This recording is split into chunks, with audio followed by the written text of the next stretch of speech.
Well, good morning, and I welcome you to a new weekly video cast podcast that is beginning at Faith Seeking Understanding, what I am calling Monday Morning Musings.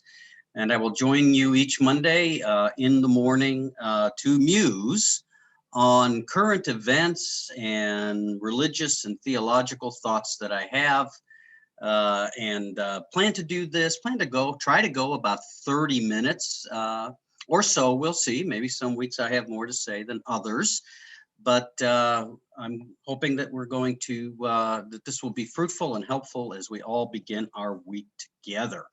So let me also say that I will be delving each week into some controversial political issues. So as I always say to people, if you don't want to know what I think on certain controversial topics, then just don't listen.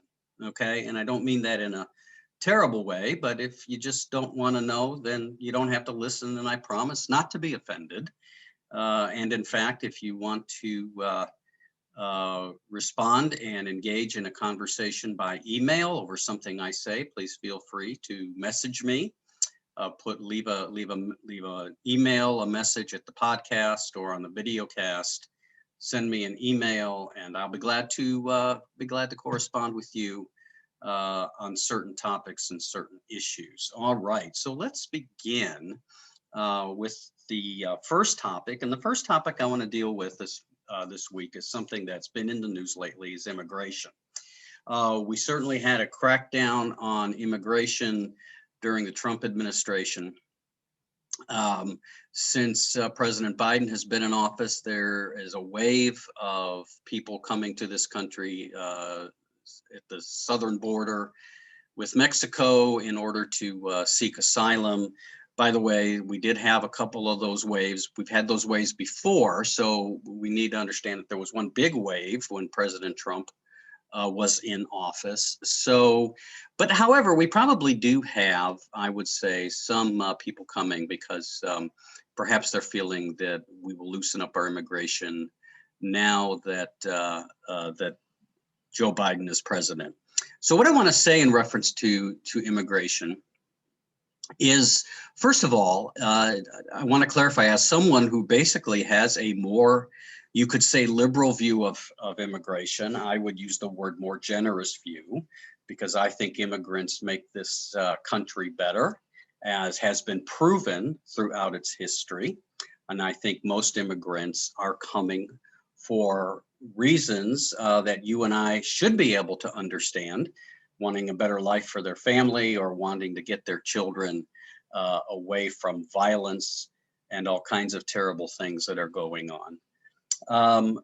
But I need to say that for those of us who have a more generous perspective on immigration, we don't believe in open borders. There might be a few extremists who embrace that, but when people who have a more restricted understanding of immigration, when they talk about open borders, and this is what we all want, this is just not true. We believe nations have a sovereign right to protect their borders, to regulate immigration, as most countries do. And we know that everybody who seeks asylum cannot be granted asylum. Everybody who seeks to emigrate cannot emigrate into this country. We understand the economics of that and other reasons, but we do think two things: that we should have generous hearts and open to these people. But the second thing is that we need to treat these people as human beings. Those of us who have been critical the past 5 years of Donald Trump's immigration plan is not that we don't think that it's an issue not to be wrestled with, or not to just be willy-nilly about it. But the one big complaint we have had is that we believe all people should be treated as human beings. All people are in the image of God, whether they're American, whether they're Mexican, whether they're Guatemalan. All people are created in the divine image, and therefore all people should be treated as human beings. And that means a couple of things. One, you don't summarily separate children from their parents. Um, the policy of no exceptions separation of children from their parents is a horrible, was a horrible anti-human policy. It was a dehumanizing policy. We have to remember that previous administrations had separated children at the border when it couldn't be confirmed that the adults they were with were related to them. So the concern was trafficking of children. So those were the children who were separated. But then we had a policy where even if it can be confirmed a child has come with his or her parents, that they're summarily separated. And this was supposed to be a deterrent from people coming to the border. What it did was it left us with having to find and connect these children with their parents again. And perhaps in some cases, they're going to be orphaned for their lives and have to be perhaps adopted by foster care. So this was not exactly a family values policy. And there were those of us who actually think the family is important that don't think we ought to be separating any children from their parents. So that's important to note, that the issue was that we felt that we cannot grant immigrant status, asylum status to everybody. But while we're dealing with their cases, we can treat them humanely. We can treat them like human beings. It's important to note that the Bible, in several occasions, on several places in the law, here's what it says about resident aliens, as they're called sometimes. And that is that you will not, this is what God says to the people through the law of Moses, you will not have two separate laws, one for the citizen and one for the alien. They will all be treated the same. Now, I do not believe that we should draw a straight line from the biblical witness to the policies of nation states, because nation states are secular. Yes, even America is a secular state with a thin religious veneer in many ways.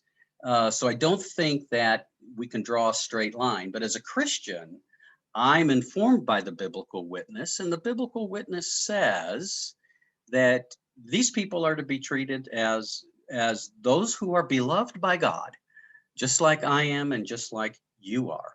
And so they needed to be treated with humanity, and that's what we were not getting. And so now we have a whole bunch of unaccompanied children at the border who come alone, and just think of the tragedy of what must be happening in their context, that they've come here alone. And so the one thing that the Biden administration has said, and I agree with, is that we're not going to turn these children away, and we're going to treat them humanely as their cases are adjudicated. So all I'm doing is appealing here to common decency, and from a Christian perspective, to understand that all people are created in God's image and should be treated as we would treat Jesus, who reflects the image of God. So that's my word for today on immigration. Let's talk COVID vaccine. So the COVID vaccine is making its rounds. I've had both vaccines, the Moderna vaccine, and this Friday I should have full immunity. And what that means, of course, is full immunity as the vaccine gives to me. So I may be 80%, whatever it is. And the vaccine is making its way around. So we've had the controversy of the Johnson & Johnson vaccine. Because it is made from fetal stem cells. So people who have been opposed to abortion have raised questions about whether they should participate in that vaccine because fetal stem cells have been used. So let me say right off the bat as I get into this, and I can't go into detail at this point because we don't have time, I am not pro-choice on abortion. And I think the pro-choice argument is kind of a strange argument, to be honest. But the reality is, while I'm not pro-choice on abortion, I do not hold to the typical line of the pro-life movement. I think abortion is a much more complicated issue than just passing laws. I don't want to say that in some way law may not play a role, but I think it's a much more complicated issue than just making a law against abortion. So I'm not pro-choice, but I don't like the pro-life argument. So I don't make anybody happy on this issue, and that's okay. I don't care about that. But I say that to say this.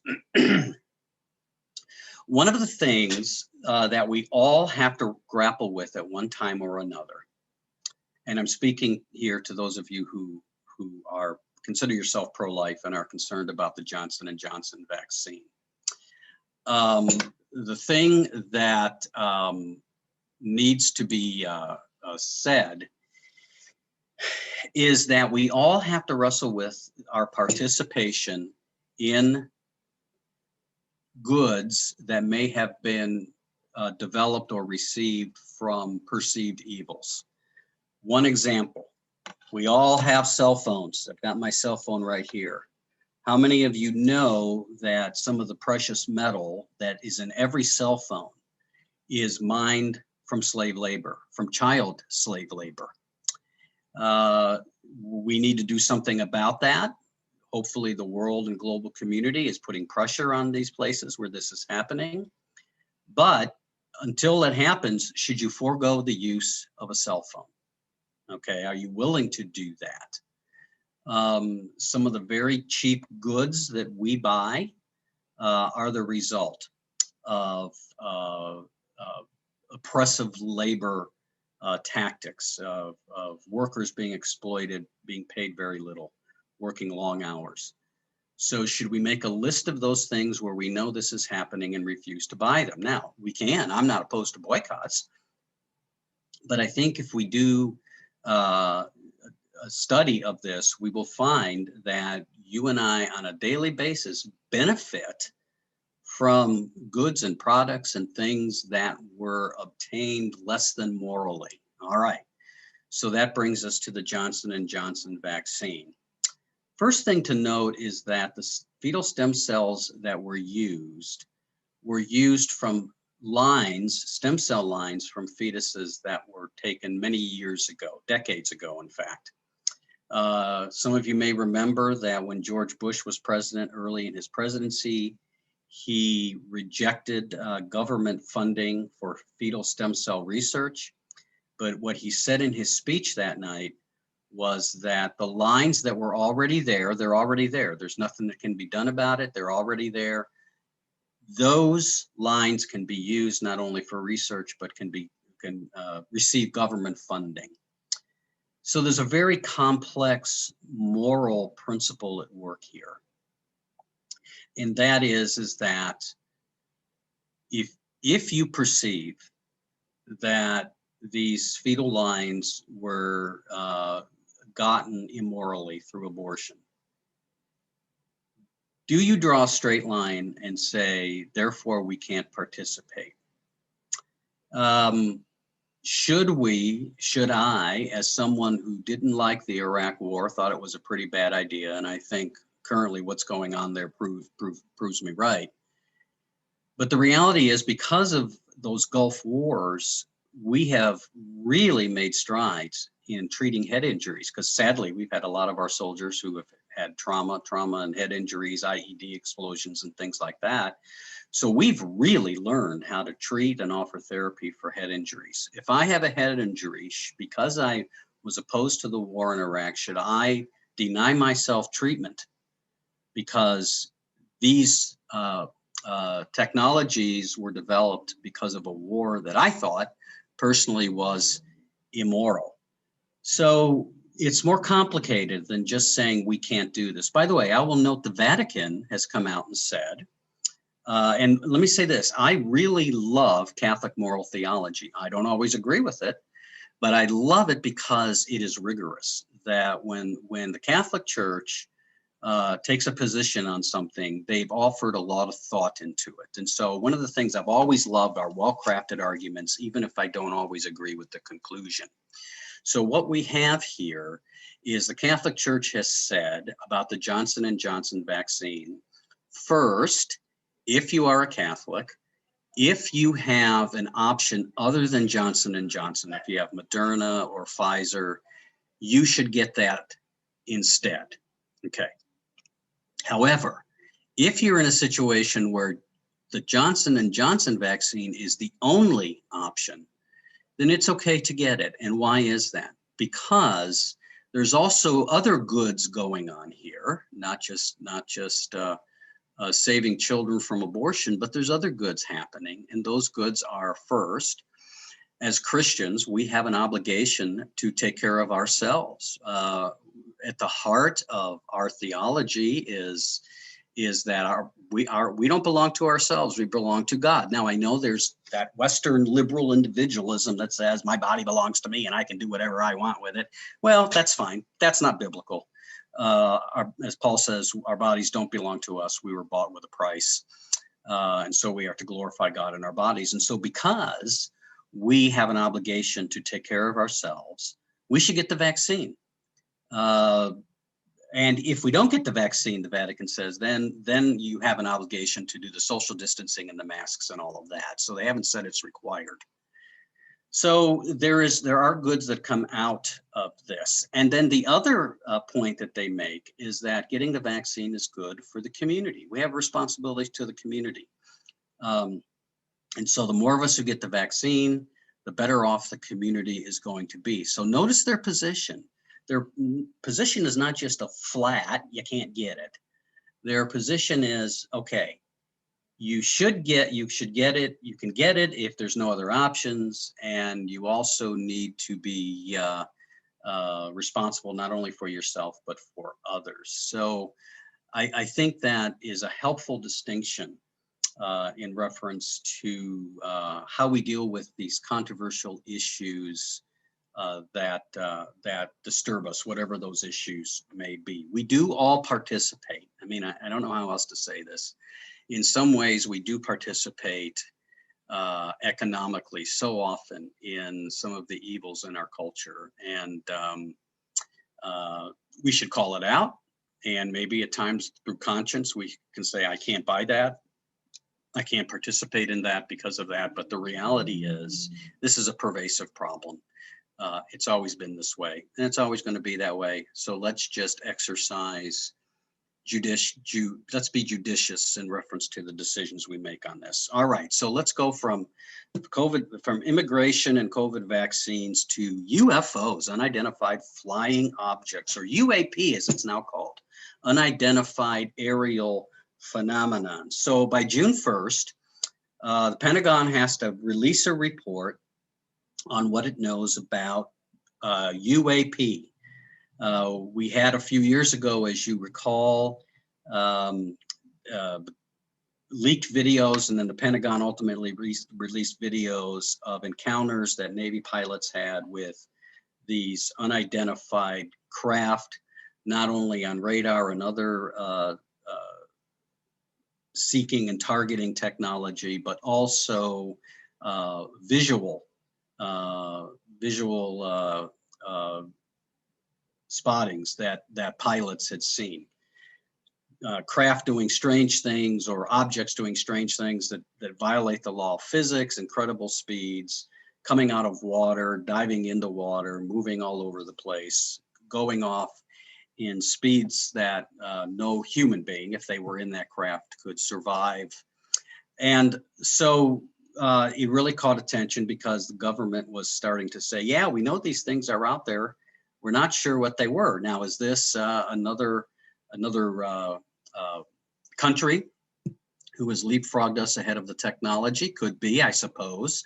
But, you know, when the Soviet Union collapsed in the early 90s, the Soviets were more than willing to open up their UFO files, if you will, for the West to see. So they're having the same kinds of issues and problems. So Recently, John Ratcliffe, who was the director of national intelligence under President Trump, has come out and said, "We got more of this stuff. We got more videos. We got more things happening than not just what's been released." And they are doing things that we have no idea what they're doing. So what does that mean? Well, June 1st will probably give us more accounts. I don't know that it's going to illuminate anymore what's happening, but it does seem to be something going on in our skies that, we used to be able to write these off to people who were either crazy or there was illusions or optical illusions, which does happen today. Probably most sightings are that way, but there continues to be some cases we can't figure out. So more to come on that. I just think that's fascinating. It raises some interesting theological questions. I have heard some people say that if we truly discover that there is intelligent life somewhere else in the universe, that's the end of religion as we know it. I don't subscribe to that. I think that the universe is as vast as it is. With our galaxy alone, with what we know about the planets and suns in our galaxy, and then you multiply that by an estimated 200 million galaxies, it stands to reason that there is intelligent life elsewhere in the universe. Now, I do not subscribe. I do not subscribe to the idea, even though I love Star Trek and I love Star Wars. And by the way, Star Trek's better than Star Wars, and I'll fight you over that if you disagree. I don't think that the universe is teeming with intelligent life the way the Star Trek universe has it. But I think it would be crazy to think that somewhere and somehow that we're it. I think that God, in forming the universe and allowing the universe to make itself through evolution, and yes, I do as a Christian believe in evolution. And in fact, because I believe in the Trinity, I think God creating through the evolutionary process is what you would expect if you have a Trinitarian God. All right, more on that another time. But I think that intelligent life does not happen easily from what we know what has to happen, but I think it's crazy to say that it's not elsewhere. So I don't know how the discovery of intelligent life out there changes the basic tenets of Christian faith, although it does present interesting challenges that people are already working through. So I have no concern about that. I will say that if the intelligent life is hostile, we always have to remember that movie in the 80s, Mars Attacks. It starred Michael J. Fox. Remember, in The Martians, they had big green heads and you could see their brains on the top, and they had this clear helmet all around, and they were just destroying the earth and making havoc and wreaking havoc. And they were finally able to defeat them because they discovered that the Martians could not take listening to twangy country music. And they would hear it and their heads would explode inside their helmet. All right. So I only say that to say that if we find out that these aliens, if they actually are visiting us, if that's what it is, we better keep our old Hank Williams albums handy, because you never know. You never know. All right, now from the ridiculous back to the sublime. So let's move into talk about church. One of the things that we know right now is that church attendance is dropping, and that the youngest generations are more unmoored from church than any previous generations. And so one of the things that we have to change as Christians is we have to know that for most people who are unchurched, and by that, I mean people who have little to no church background, the primary connection, if they are to connect with a church community, the primary connection is through things other than worship. We have tended to be in the mode that the way we first introduce people to our congregation is invite them to worship. Now, that may work for people who've been in church for years and maybe are looking for a new church, or who have been out of it and want to get back into it. But for the younger folks, worship is not the primary way they're going to connect first. How are they going to connect? They're going to connect through small groups, small gatherings, maybe other events that interest them. and events that are not only on the site of the church building, but events that are off-site in cafes and other places. So we really have to get into the idea that people are going to mostly from now on connect to the church through these smaller venues where they can begin to build community. They're not primarily going to come into the community through church worship. Doesn't mean you can't invite people to church, but the church also has to be conscious of the fact that the invitation needs to be made through these smaller events. And by the way, as a United Methodist, let me tell you, that's a very Wesleyan move. Wesley was doing this 200 plus years ago. That the worship of the Wesleyan movement was not the primary way most people entered into the Methodist faith. They entered in through the small groups, the bands, the classes. And so that's how they got acclimated and assimilated. It was worship that was down the line. So we actually have a model for this. We have a pattern for this. So we need to get out of the mode that Sunday worship is the central way people connect. No, they connect in other ways, in other smaller venue settings. Okay. So along with that, kind of with the decline of church and people being even alienated from the church, I've been mindful of the book of Judges that I've been going through in my daily devotions.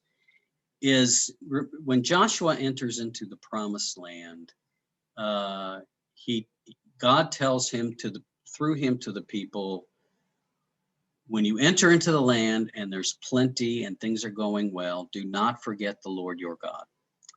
The problem with humanity is not that we forget or reject God in bad times. Some people do that. We tend, however, many of us tend to call out to God in bad times.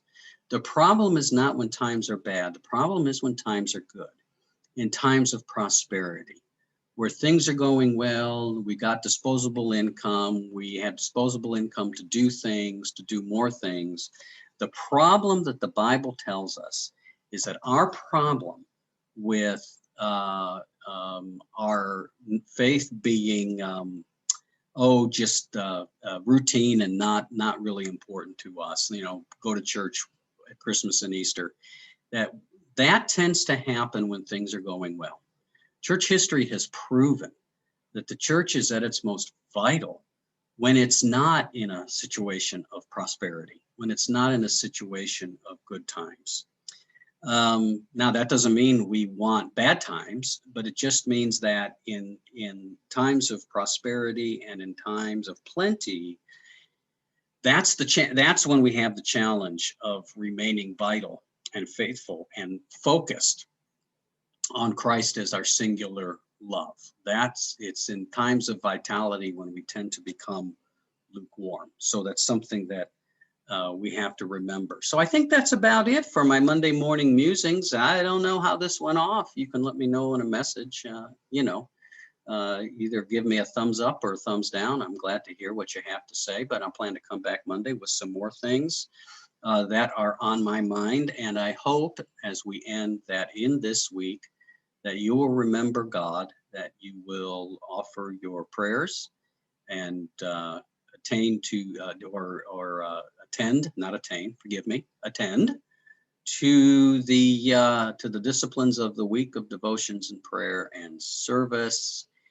And I hope that in this week, things will go well for you. So I'm going to sign off. For those of you who are older, you will know what I'm talking about. If you don't, for those of you younger, you can Google it. I'm going to channel my inward Walter Cronkite and Paul Harvey. That's the way it is. Monday, March 22nd, 2021. This is Alan Bevere. Good day.